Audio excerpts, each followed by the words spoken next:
नमस्कार मित्रांनो, मी विलास. साधारण 9 ते 10 वर्षानंतर म्हणजे ज्या गावामध्ये केरुळ गावामध्ये मी 9 ते 10 वर्षानंतर आलेलो आहे. सांगायसाठी एक वेगळंच आश्चर्याची गोष्ट म्हणजे काय की तुम्हाला सगळ्यांना माहिती आहे मी साप पकडतो. आणि ह्या गावामध्ये आहे ना नागनाथ म्हणून एक नागाचं मंदिर आहे. त्या ठिकाणी आहे ना नागाच्या मूर्तीला पूजलं जातं. शिवशंभू शंकर महादेवाचं मंदिर आहे. काय दाखव तुम्हाला व्हिडिओच्या माध्यमातून. ह्या मंदिराचं सांगायचं हिस्ट्री काय हे तुम्ही पाहू शकता. हे नागनाथ महाराज त्या ठिकाणी असणारं मंदिर आहे. तर मी साधारण जर मी 9-10 वर्षानंतर आलो असेल तर त्याच्या अगोदर 5-6, 7-8 वर्षापूर्वी या ठिकाणी आलो असेल. हे जे तुम्ही मंदिर पाहताय ना, ह्या ठिकाणी एक लिंबाचं झाड होतं, दगडाचा चौतारा होता आणि तिथं त्या नागदेवताची पूजा केली जायची. आणि आज आलोय तर एवढा बदल झालाय.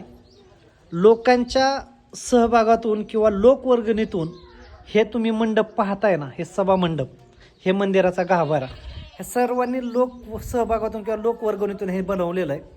आणि दुसरं की या ठिकाणी दरवर्षी साधारण आजचं 15वा सप्ताह म्हणजे 15 वर्षानंतर ह्या मंदिराची निर्मिती झालेली आहे. आणि 15 वर्षापासून या ठिकाणी सप्ताह देखील भरतोय. आता काही दिवसापूर्वीच साधारण 8-15 दिवसानंतर पूर्वी या ठिकाणी सप्ताह देखील होता. मी खूप दिवसातून आलो आहे म्हणून बोललो चला तुम्हाला पण सापांबद्दलची श्रद्धा किंवा सापांबद्दलचा एक अतूट नातं माणसाशी काय हे या गावामध्ये आल्यानंतर समजतं. कथा, दंतकथा, अंधविश्वास, गैरसमज ह्याच्याही पलीकडे गेल्यानंतर आहे ना एक काहीतरी श्रद्धा नावाची एक गोष्ट असते आणि ते लोकांच्या प्रत्येकाशी मनाशी निगडीत असते. असंच काहीसं या गावामध्ये आहे. मी साप पकडतोय म्हणून नाही तर होतं आहे आणि राहील हे त्या ठिकाणी असणाऱ्या नागनाथाचं मंदिर. व्हिडिओ कसा वाटला? आणखी तुम्हाला या ठिकाणी टिंबिवली देवी म्हणून आहे जे की आई तुळजाभवानी मातेचं गावातील मंदिर आहे. तिथून छबिना तो टिंबीवरती नेला जातो.